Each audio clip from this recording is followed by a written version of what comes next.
Imagine waking up every morning beneath a blood-red sun. Your tongue cracked, your skin burnt, and the only water you'll taste today comes from the condensation of your own breath. On this world, mercy is a myth and survival is the only prayer that's ever answered. Asterisk in the grim darkness of the far future, there are no heroes, only survivors. Among the countless worlds of the Imperium, some planets are cursed beyond belief, desolate wastelands where life itself seems to rebel against existence. These desert planets are not just homes to the desperate. They are tests of faith, endurance, and madness. Every grain of sand carries the memory of struggle. Every shadow hides a story of pain. Yet, even here, humanity refuses to die. They adapt. They endure. They become something else entirely. Today, we step into that world to see not just the horror of survival, but the truth of what it means to live when hope has long been buried beneath the dunes. Asterisk, the first thing that defines life on a desert planet in the Warhammer40K universe is that the very world itself is your greatest enemy. The air you breathe, the ground you walk upon, and the sky above you all conspire to strip the flesh from your bones and the hope from your heart. The environment is not merely harsh. It is hostile, ancient, and unrelenting. There is no shade deep enough, no cave safe enough, no technology advanced enough to shield its inhabitants from the wrath of the world. Every breath tastes of dust, and every step cuts into dry soil that has not known rain for generations. The planet's suns beat down like twin executioners, their heat scorching the land until even metal begins to warp. The people born here never feel comfort. Their skin is toughened leather, their eyes permanently narrowed against the endless glare, and their lungs wheeze under the weight of wind-borne grit. What little moisture the body produces becomes a precious resource, jealously guarded. The mere act of sweating is a crime against survival. Those who live here learn to move slowly, speak rarely, and pray often. They do not live in harmony with the desert. They exist despite it. The ground is cracked and ancient, whispering with the ghosts of civilizations that once dared to tame it and were swallowed whole. Sandstorms rage with the fury of gods, reducing entire settlements to ruin in moments. The storm's sound is not just wind, it is a roar that drowns thought and crushes courage. When it comes, visibility drops to nothing, and survival becomes a matter of luck and instinct. The storms strip flesh, corrode metal, and bury the remains of the fallen without ceremony. People say the desert hungers, that it takes what it wants, and that no one truly dies here. They simply become part of the land. It's not superstition. It's truth formed by experience and fear. The landscape itself seems alive, shifting dunes swallowing ancient ruins, uncovering relics from ages past only to hide them again. The nights offer no mercy. When the suns set, the heat vanishes, replaced by cold that bites as fiercely as the day scorches. The wind becomes sharper, howling through the bones of abandoned machines. Those who cannot find shelter before darkness falls rarely survive till dawn. Yet in this endless cycle of burning and freezing, people persist. They wrap themselves in rags woven from the remnants of past lives. They huddle in half-buried shelters carved into rock, and they listen to the deep silence that settles between storms. It is in that silence that the true weight of the planet presses down, the realization that they are utterly alone, forgotten by the wider galaxy, existing on the edge of extinction. Even technology, that sacred symbol of human mastery, bows to the will of the desert. Machines clog with sand, engines choke, and filters fail. Every mechanism must be maintained by hand, coaxed to life with prayers and ritual. A simple water purifier is not just a tool, but a relic, an object of worship. The people have learned to fear their own creations, for when a machine fails, death follows swiftly. The harsh environment allows no margin for error. There is no time for learning, only remembering the ways their ancestors endured. remembering the precise order of rituals. That might keep the purifiers working one more day. The environment also shapes the mind. When the horizon never changes, when every direction looks the same, a man begins to lose his sense of self. He becomes part of the dust, his thoughts eroded by monotony. Fear takes root not from the sight of danger, but from its absence. The desert offers no comfort, no sign of safety, and no promise of an end. Each dawn looks identical to the last. Each sunset feels like a repetition of every failure before. And yet, this endless repetition creates a strange kind of strength, a numb endurance that only those who have faced the void can understand. Water becomes the axis of all existence. Rivers are myths, oceans forgotten dreams.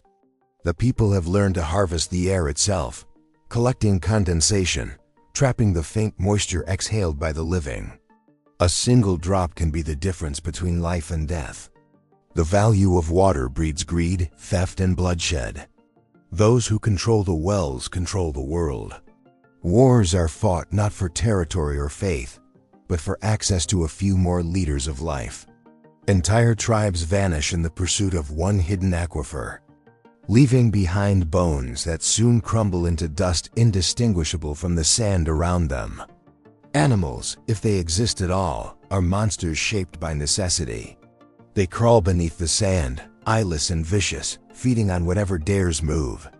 To kill one is both a blessing and a curse. A brief meal followed by the risk of attracting more predators.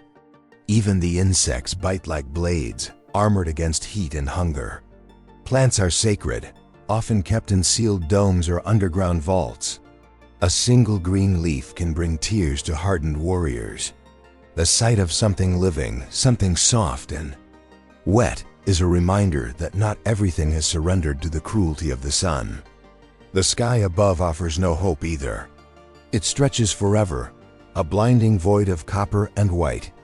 Space itself feels closer here, as if the thin atmosphere can barely separate the living from the dead. At night, the stars blaze with unnatural clarity, cold and indifferent. People sometimes look up and whisper prayers to the Emperor, not expecting salvation, but because silence feels unbearable. They wonder if their suffering is seen, if their endurance matters in a universe built on war and ruin. But the stars never answer, and the desert never forgives. Over time, even the concept of beauty changes. The people no longer see the desert as lifeless. They see its shifting dunes as motion, its vast emptiness as truth. They begin to understand that life here is not about comfort, but defiance. To stand beneath the burning sky and still draw breath is victory. To watch the sun rise over an endless ocean of sand and still feel purpose is rebellion.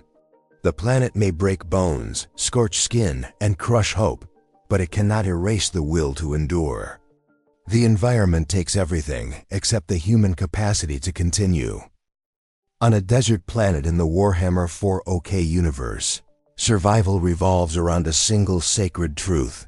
Everything begins and ends with scarcity. Water and food are not just needs, they are the foundation upon which every law, belief, and betrayal is built. The absence of abundance defines existence. Every drop of moisture is weighed, measured, and fought for. To waste it is not simply foolish, it is a sin that can doom entire families. Hunger and thirst are not passing sensations here. They are permanent companions, carved into the psyche of every man, woman, and child who walks the dunes. The body learns to conserve, the mind learns to suppress desire, and the spirit learns to bend without breaking. In such a world, the act of eating or drinking is not casual, it is ritual. Meals are consumed in silence, heads bowed in reverence. A mouthful of water is shared as an offering, a symbol of unity among those who endure together. To take more than your share is to invite death, not always from nature, but from the hands of those who cannot afford mercy. Every settlement, no matter how small, is built around a single truth. Whoever controls the source of water controls life itself. Wells are not mere holes in the ground, they are shrines, protected by armed guards and prayed to like gods. Those who maintain the purifiers are seen as priests, their knowledge more sacred than scripture. Food exists only because humans have learned to stretch the limits of endurance. Nothing grows naturally here. The soil is poisoned by heat and stripped of nutrients long ago. Agriculture is a fantasy whispered in stories of other worlds. Instead, survival depends on scavenging, trade, or sacrifice. Ration packs from ancient times are treated as relics, passed down from one generation to another. Their contents reduced to powder, but still revered as gifts from a forgotten age. When food runs out, which it often does, the people turn to the land itself. They hunt what little moves beneath the sand, risking death with every step. They eat the flesh of creatures adapted to the same suffering, creatures whose meat burns the tongue and poisons the unprepared. Hunger dulls the senses, but it also sharpens desperation. Children grow up learning not to cry because tears are wasteful. The idea of luxury is alien, comfort is guilt. The human body becomes a tool of survival, trained to endure weakness as a way of life. A person who collapses from exhaustion is not pitied, but pitied quietly, because sympathy itself consumes energy. Every action, every breath, is a negotiation with scarcity. The people learn to use every resource twice, thrice, until nothing remains. Bones are ground to dust to strengthen the soil for synthetic crops. The dead are not buried, but rendered down into nutrient paste. Nothing is ever wasted because nothing can be replaced. Water, when found, carries its own kind of violence. It is hoarded, stolen, and defended with blood. Raiders travel across endless dunes with cracked lips and hollow eyes, guided only by the rumor of a hidden reservoir. A single oasis can spark wars that last for generations. Families slaughter each other over droplets. Tribes vanish in the search for an underground stream. Those who once lived as neighbors become enemies the moment scarcity sharpens into need. The concept of morality bends under such pressure. Goodness is a privilege reserved for the fed. Compassion fades in the shadow of starvation. People justify cruelty with necessity, and necessity always wins. The technology that keeps starvation at bay is ancient, fragile, and irreplaceable. Machines that purify water or synthesize protein from sand are powered by relic engines and maintained by ritual. The people no longer understand the science that sustains them. They only know the patterns of buttons, the timing of prayers, the songs sung while cleaning filters. To lose one of these machines is to lose hope itself. The desert teaches harsh lessons about dependence. It gives nothing freely, and every gain comes at a price. Even those who manage to hoard resources live in constant fear. For in a land where everyone is starving, possession is a death sentence. Communities develop strict hierarchies to manage scarcity. The leaders, chosen not for their strength, but for their ruthlessness, decide who eats and who does not. Rations are counted with precision. Every citizen's worth is measured by their contribution. Weakness is costly, illness unforgivable. The social structure becomes a reflection of the planet itself, efficient, merciless, and cold. Those who cannot work are exiled to the dunes, left to find whatever fate the sands have planned. This cruelty is not born from hatred, but from arithmetic. There is only so much to go around. Religion grows from this need. Faith becomes intertwined with hunger, and every prayer is a plea for sustenance. People believe that the emperor watches them through the shimmer of the heat, testing their endurance. They fast not as a choice, but as a way to prove devotion. They tell stories that the strongest will be rewarded in death with endless water and green fields.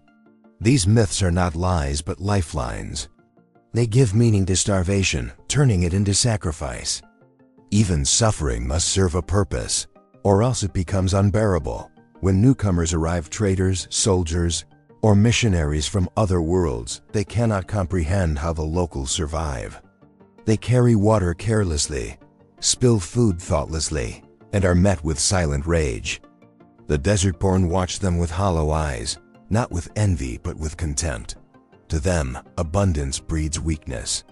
Those who have never felt the ache of true hunger cannot understand the discipline it demands. In this paradox, the people of the desert find pride. Their suffering becomes identity, their scarcity a source of unity. Yet, there is no peace even in endurance. The body can adapt, but the mind is always haunted by memory, the faint echo of taste, the imagined coolness of rain, the dream of fullness.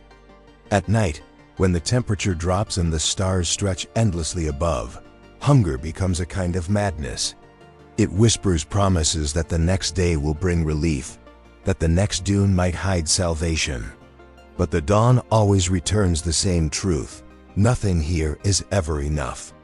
The people wake to another day of rationing, scavenging, and praying, knowing that survival is not a victory but a delay. Faith on a desert planet in the Warhammer40K universe is not gentle, comforting, or peaceful.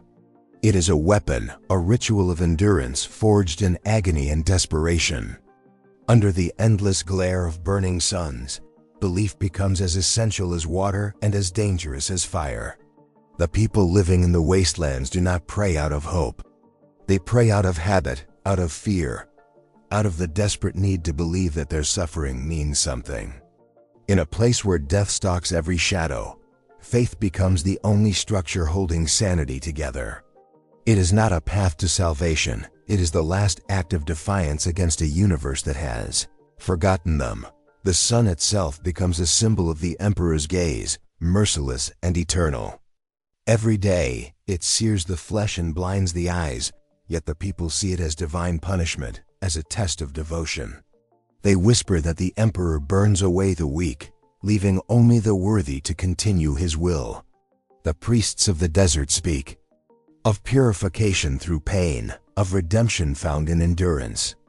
They preach that each blister, each cracked lip, is a mark of divine approval.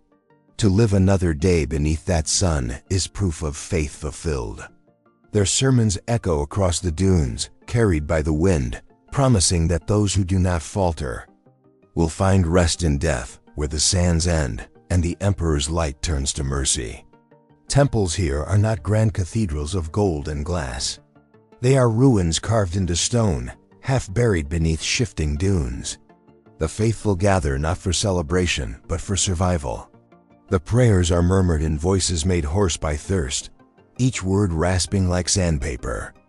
Candles are replaced by burning bones, incense by the stench of sweat and dust. The priests wear masks made from scavenged metal, their robes tattered and blackened by ash. They are both shepherds and enforcers, wielding faith as both guidance and control. In a world where the Emperor feels distant, these priests become his face unquestioned, unchallenged, and unrelenting. Religious symbols are drawn not on paper, but on skin. Tattoos, scars, and brands mark devotion. Each symbol represents a vow of survival, a declaration that the bearer will not break, no matter what the planet takes from them. Children are initiated early, their first prayers taught before they learn to walk. They grow up knowing that disbelief is not a sin against God, but a death sentence against themselves. To lose faith is to lose purpose, and in the desert, those who lose purpose quickly lose their lives. The lines between belief and survival blur until they are indistinguishable. Faith becomes the lens through which every hardship is interpreted.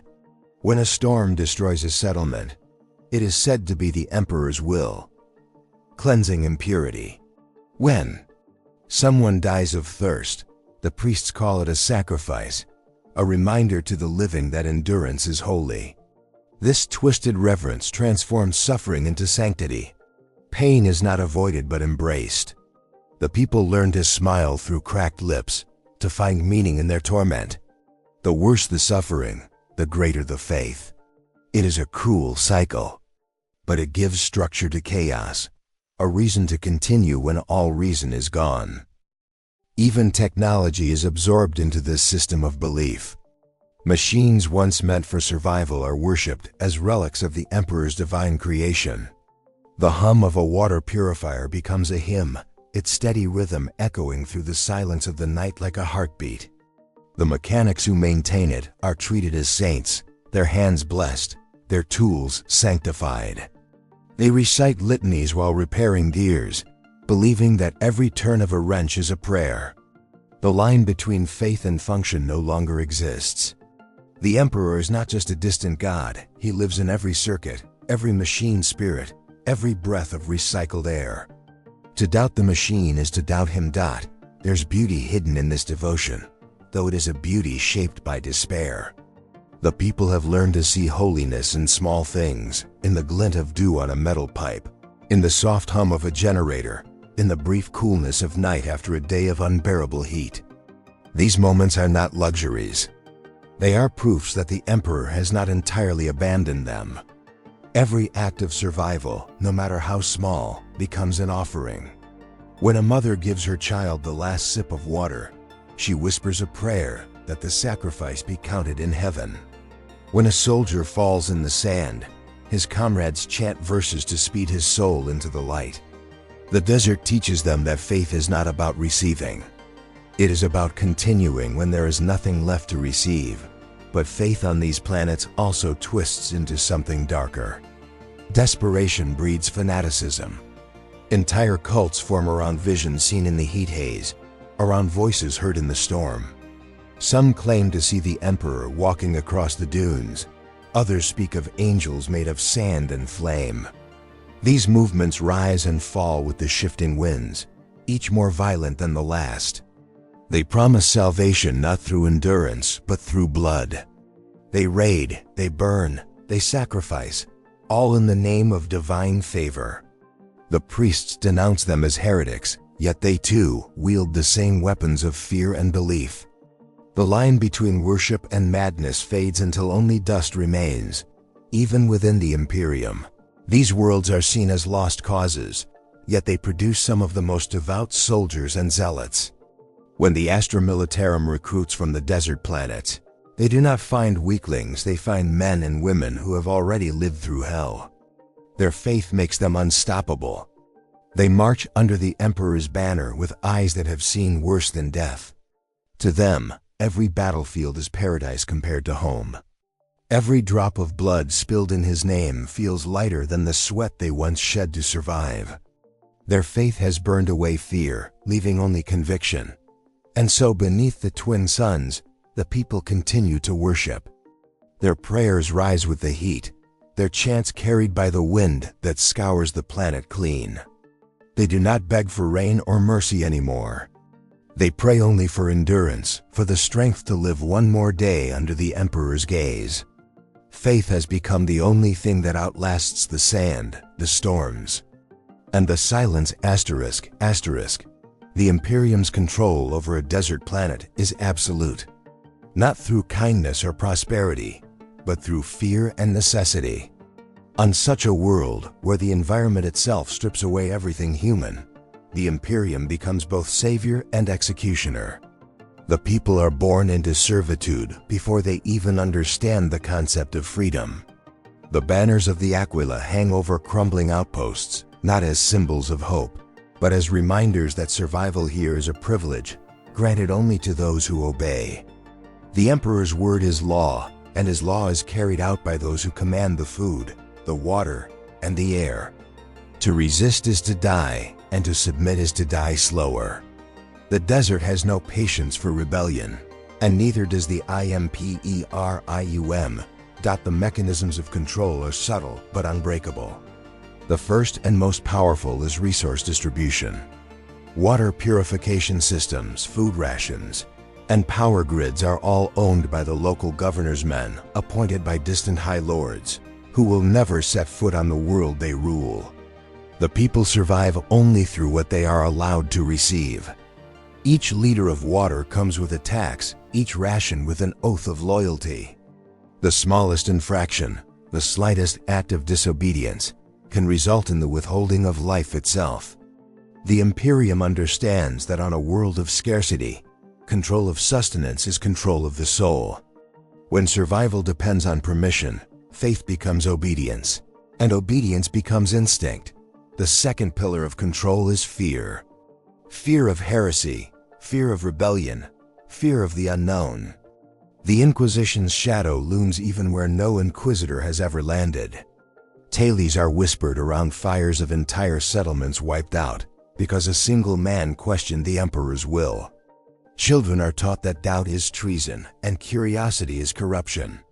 The desert amplifies this fear, isolates, it erases witnesses. It hides the bones of those who dared to speak against their masters. The silence of the dunes becomes an unspoken warning. Nothing defies the Imperium and lives to tell the story.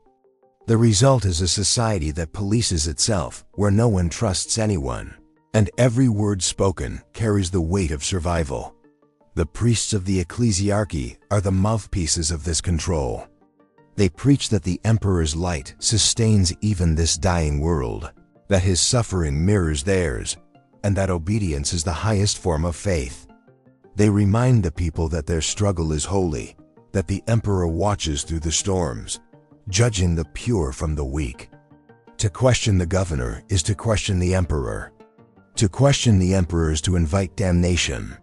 Their sermons echo through the dusty streets, their words burning deeper than the sun.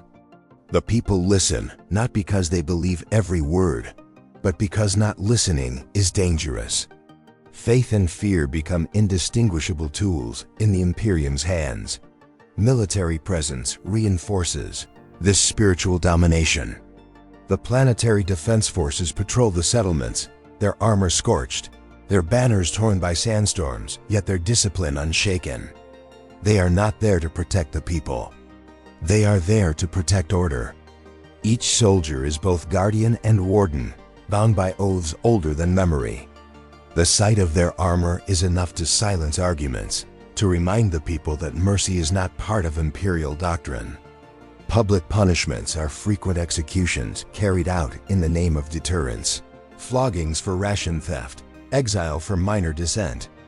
The desert swallows the condemned, leaving behind only dust and a lesson. The Imperium does not need to kill everyone. It only needs to make sure the survivors never forget what happens to those who defy it. The bureaucracy that governs these planets is bloated and cruel, but efficient in its cruelty. Records are kept with religious precision. Every birth, every death, every ration accounted for. Clerks sit in dimly lit rooms, scratching endless numbers into decaying ledgers, their minds long eroded by monotony. The paperwork of oppression is eternal, passed from generation to generation like a curse. The system feeds on itself, its corruption normalized through centuries of repetition. No one remembers when the rules began, only that they exist, and that to break them is to invite annihilation. The desert does not forgive ignorance, and the Imperium does not forgive disobedience. Propaganda fills the void left by hope. Giant Vox speakers crackle across settlements, broadcasting hymns and decrees. The people wake and sleep to the same voice, reminding them of their duty, their insignificance, and their blessed place in the Emperor's design. The repetition becomes comforting in its predictability. In a world where chaos is the norm, order even cruel, order feels like salvation. The idea that someone, somewhere, is watching over them provides a fragile sense of meaning. The Imperium knows this and cultivates it carefully. Control is not just maintained through fear, but through giving the illusion that the suffering is purposeful, that the desert is not punishment, but a proving ground for loyal souls. Trade and contact with the outside galaxy are tightly restricted.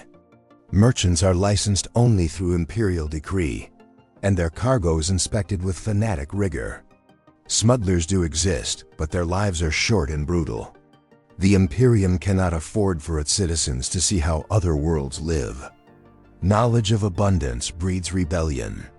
Ignorance, however, breeds stability. The people of the desert are told that all worlds suffer, that every planet struggles as they do, that their hardship is universal. The idea of a paradise world, of oceans and forests, is dismissed as heretical fiction. The control of truth is as important as the control of water. What the people do not know, they cannot desire. The governor's palace stands as the only monument of luxury amid the wasteland. Built from imported stone, cooled by forbidden technology, it is a fortress of hypocrisy. Inside, banquets are held with food smuggled from other worlds, wine poured from aquifers that could sustain hundreds. The people outside will never see such things, but they know they exist. The palace is not hidden, it is displayed like a wound, a reminder that hierarchy is natural, that the emperor's blessings are not for all, but for those who serve him best. The contrast between the ruler and the ruled deepens the submission. To look upon the palace and live is to accept one's place beneath it. The desert itself becomes a metaphor for the Imperium's rule, endless, merciless, and consuming. Just as the sands swallow ruins and corpses without distinction, the bureaucracy and faith of the Imperium devour individuality. The people are ground down to their simplest function, obedience. They work, they worship, they wither, and the system continues.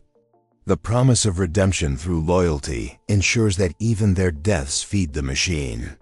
Those who dream of freedom bury that dream beneath the sand, for on this world, rebellion is not an act of courage, it is an act of suicide ****. On a desert planet in the Warhammer40K universe, civilization fractures under the unbearable weight of survival. With no unity left to bind the people, humanity splinters into scattered tribes and warlords, each clutching desperately to the scraps of existence the desert still offers. The concept of empire or civilization becomes meaningless here. The planet's inhabitants no longer see themselves as part of a greater imperium, only as members of whatever clan or warband can keep them alive one more day. The endless dunes divide more than just the land, they divide the soul of humanity itself, until brother turns against brother, and bloodlines vanish beneath the dust. The rise of the scavenger tribes begins with necessity. In a world where resources are as rare as mercy, survival demands motion. Settlements crumble, wells dry up, and the people who once worshipped in shrines of stone now wander the wastes, scavenging through ruins of the past. They live by salvage, trading old-world scrap, machine parts, and bones of the dead. What others call trash, they call treasure. They learn to build from ruin, to craft weapons from debris, to drink from rusted pipes. Their lives are defined by movement and mistrust, because staying in one place too long means death. Every tribe carries its own rituals, its own ways of honoring the ancestors, and its own grudges carved deep by generations of betrayal. Among them rise the warlords, figures of myth and fear, who shape the chaos into something resembling order. They are not kings or governors, but survivors who have learned to bend the desert to their will. Their authority is born from violence and charisma, their word carried by both loyalty and terror. Some claim divine inspiration, declaring themselves chosen by the emperor to rule in his name. Others reject the Imperium entirely, embracing the savage independence of the wastes. Their followers obey not out of faith, but out of hunger. In the desert, obedience buys protection, and protection buys another day of life. The warlord's camp becomes both refuge and prison, where every act of defiance is answered by the blade. Tribal warfare becomes the rhythm of existence. Battles are fought not for conquest, but for water, food, and relics. Entire generations erased, knowing nothing but the sound of screaming winds and the clash of scavenged weapons. Children are trained from birth to fight, their first lessons written in blood. Honor becomes a luxury. Survival becomes the only code. The tribes ambush each other in the night, striking fast and vanishing before the storms erase their tracks. Victory is fleeting, and defeat is annihilation. The dead are left unburied, their bones polished by the sand, their names forgotten. The desert does not remember, and neither do those who must keep moving. Yet in the chaos, strange forms of culture emerge. Each tribe develops its own identity, shaped by the land they roam. Some decorate their armor with bones and skulls, wearing death as a warning. Others tattoo themselves with marks of loyalty, their skin becoming maps of survival. Songs are sung to the rhythm of the wind, stories told around dying fires about ancestors who walked the same dunes. These oral traditions become the only record of history, though each tribe remembers it differently. What one calls salvation, another calls betrayal. The desert breeds memory like it breeds storms wild. Shifting and dangerous. Trade exists, but it is fragile, built on uneasy truces. Traders known as dustwalkers move between tribes, carrying water, relics, and rumors.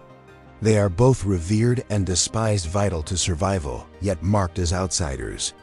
To harm one is to invite retribution, but to trust one is foolish. Through them flows not only goods but knowledge, whispers of other worlds, of cities that still shine under the Emperor's light. These stories are poison and promise at once. They ignite longing in those who have known only struggle. Some tribes send their strongest to find these mythical places. None ever return. Whether they perish in the desert or find paradise, no one knows. Hope itself becomes a dangerous trade, more lethal than any weapon. Warlords often clash not just with each other, but with the remnants of imperial authority. The governors, weakened and isolated, send patrols to reclaim order, but their soldiers rarely survive. The desert consumes them, both literally and spiritually. Some of these broken soldiers abandon their cause, joining the very tribes they were sent to destroy. They bring with them weapons, tactics, and stories from the old world. Over time, they become part of the wasteland's fabric, their uniforms shredded and repurposed into symbols of new allegiances. The line between imperial loyalist and desert raider disappears completely. The planet becomes a graveyard of forgotten banners. The technology of the past becomes the new religion of the scavengers. They dig through ruins and crash ships, treating every piece of metal as sacred. Generators are worshipped as gods, ancient rifles carried like relics. Those who can repair machines become holy figures, seen as blessed by the spirits of the ancients. Entire wars erupt over a single functioning vehicle or a working weapon. Knowledge, once freely shared, becomes power. The few who understand the old tech are guarded like treasures, or enslaved and forced to serve. Ignorance becomes the common language of the people, and superstition fills the void left by understanding. Despite the savagery, a twisted form of loyalty persists among the tribes. Betrayal is punished severely, yet unity within the group is absolute. They share water before blood, they fight together, they mourn together. The bond between them is deeper than family, it is survival itself. In a world where death lurks in every breath, trust is not a choice but a necessity. They know that when the next storm comes, when the next raid begins, only those who stand together will endure.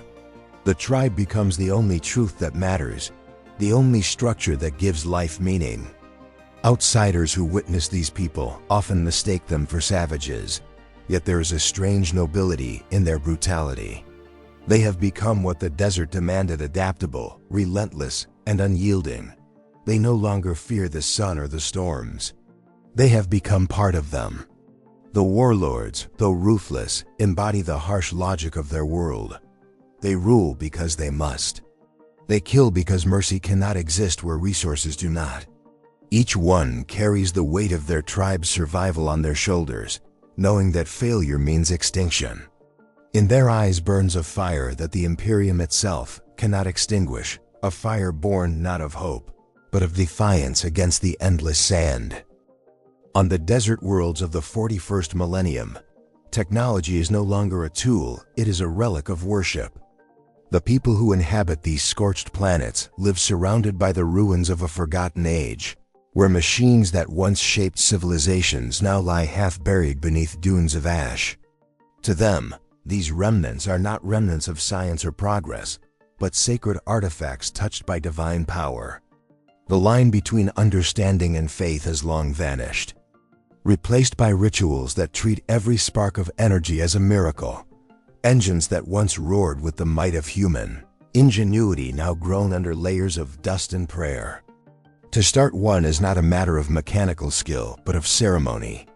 Tribes gather around a broken generator, their priests deck adepts or self-proclaimed machine prophets, chanting the ancient hymns of the Omnissiah. They recite half-remembered codes, smear oil on their foreheads, and offer small sacrifices of blood or metal before daring to touch the sacred circuits.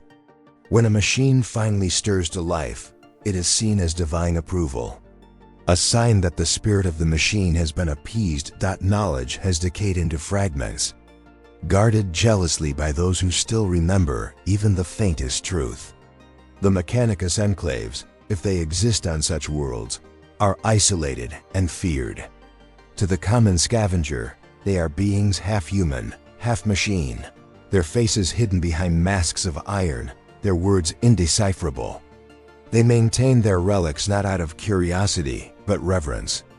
To repair a weapon, to ignite a plasma coil, or to awaken a dormant servitor is not merely work, it is an act of devotion. Every screw turned, every circuit sealed, is a prayer whispered to forgotten gods of steel among the tribes. Certain relics are carried as holy symbols, broken data slates, inert lasguns, fragments of cogitators that no longer function. They are worn as charms against misfortune, as if the memory of technology itself can offer protection. The few functioning devices, perhaps a working water filter or a weapon that still fires, are treasures beyond gold.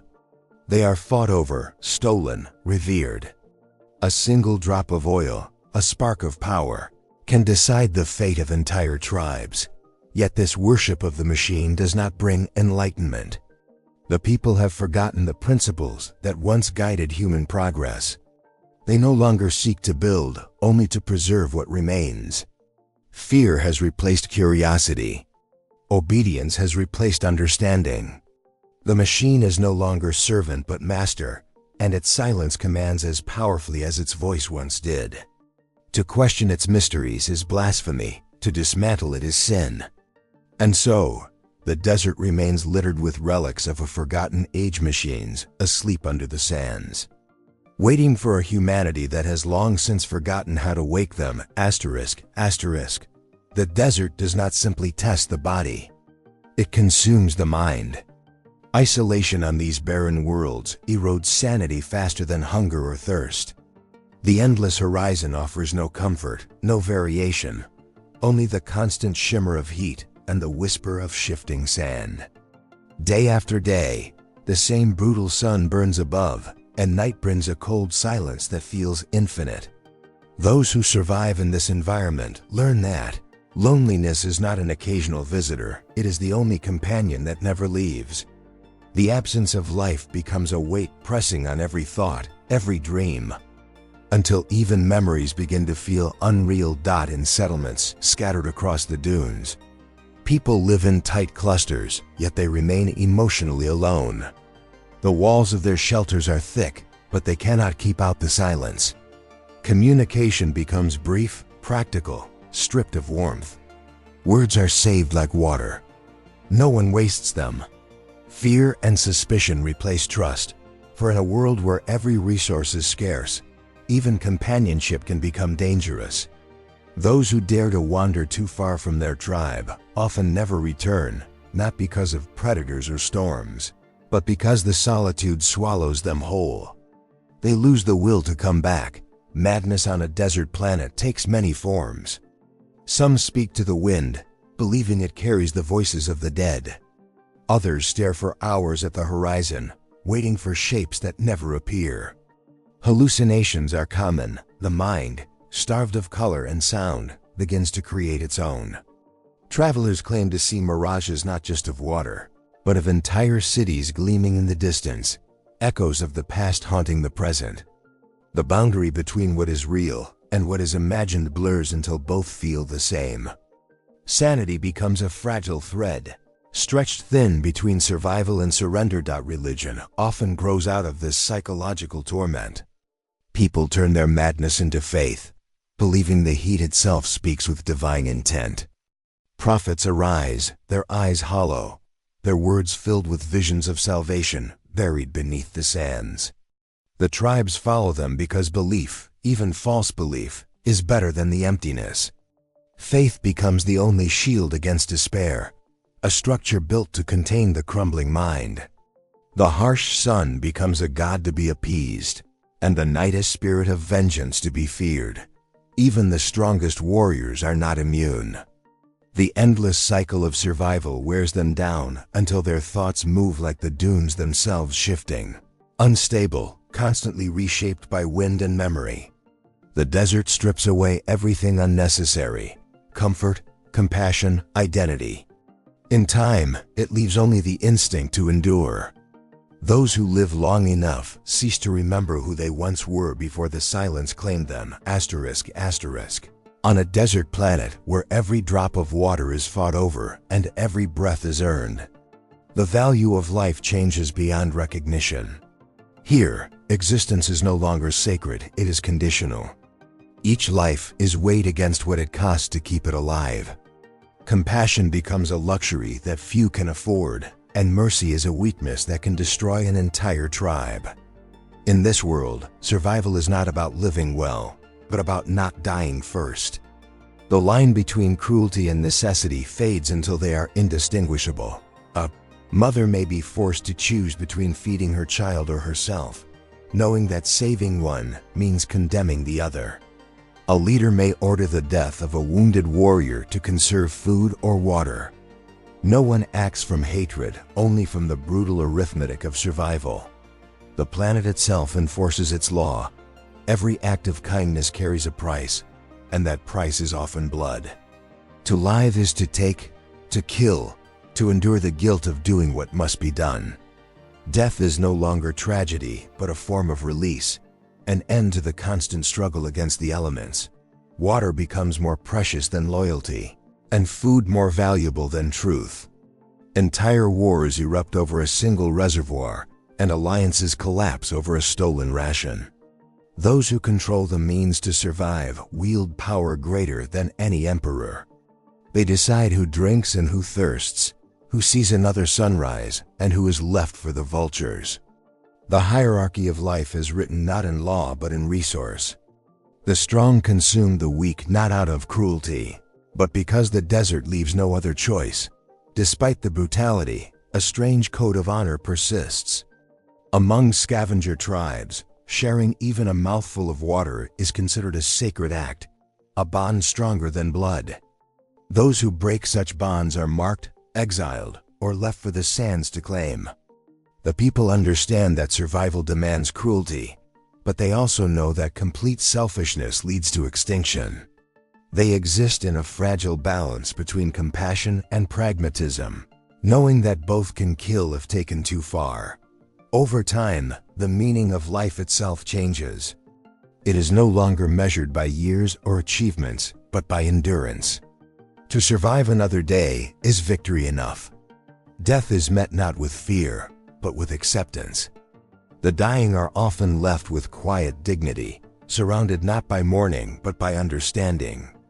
Life has been stripped of sentiment, but in that rawness lies an unspoken truth. On this world, living is not about joy or hope, but about defying the planet that wants you dead for just one more day.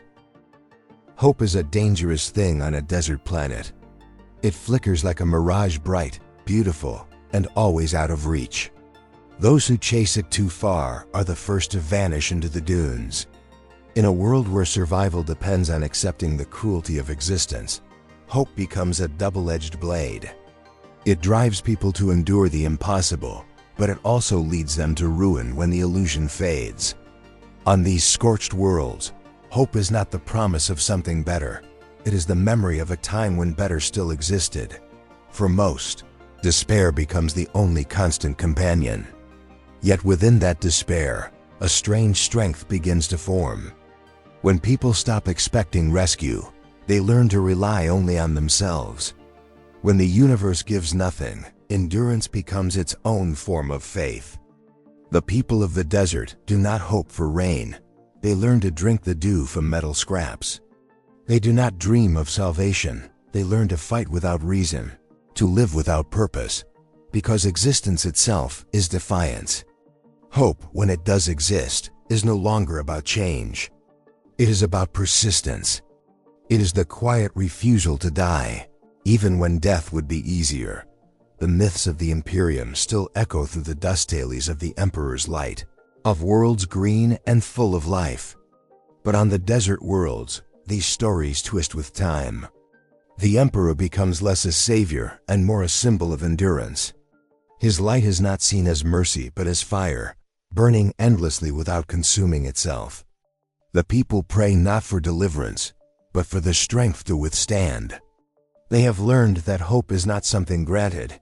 It must be carved out of suffering, piece by piece. Among the tribes, stories of lost oases or hidden vaults of water circulate like currency. Each rumor gives momentary purpose, a reason to move, to fight, to continue. Most never find what they seek, but the search itself becomes their survival. The act of believing, however faintly, keeps them alive.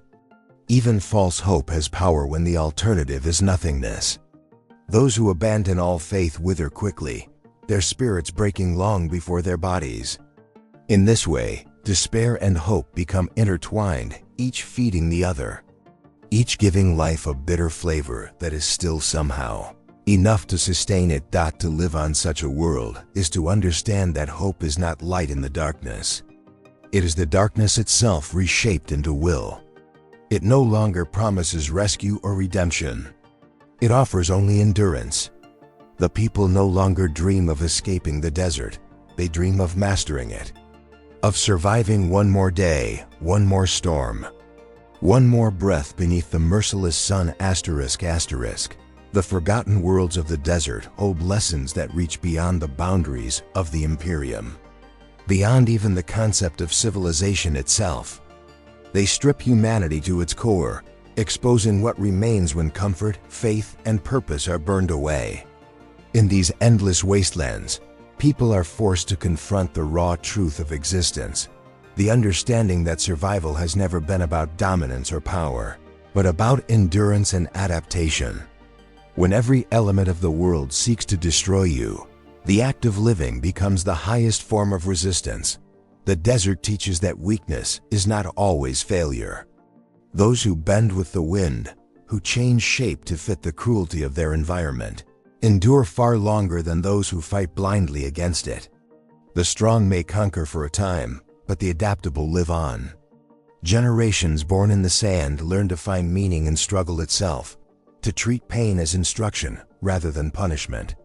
The lessons written by the desert are not spoken in words, but carved into flesh, bone, and memory. Humanity, even in its most desolate form, learns that its greatest weapon is not technology or faith, but its ability to continue despite the absence of both. These worlds also reveal the cost of survival. They show that endurance without purpose can hollow the soul, turning people into creatures who live but no longer feel. Yet even within that emptiness, there's a strange kind of wisdom. The desert does not care for morality or ideals, it only measures what lasts. In this way, it strips away illusion. It shows that kindness and cruelty are both temporary masks, that life persists not because it is noble, but because it refuses to yield. The people who inhabit these sands come to embody this truth. Their lives, brutal and short, still carry a kind of purity that only hardship can create. From the outside, such a world seems cursed, but to those who call it home, it is something more. It is a teacher without mercy, shaping its people into something unbreakable. They learn that beauty can exist even in ruin, that faith can be found not in gods, but in endurance itself. Their prayers are not spoken to the heavens, but to the dust beneath their feet. Every step becomes an act of defiance. Every breath a declaration that existence, no matter how fragile, still matters. The harsh reality of these desert planets reveals the essence of humanity stripped of all illusions. It is not comfort, power, or glory that defines life in such places. It is the will to continue when there is no reason left to do so. The people who survive in this hell are not heroes or saints. They are the reflection of what humanity truly is when nothing remains but the will to live.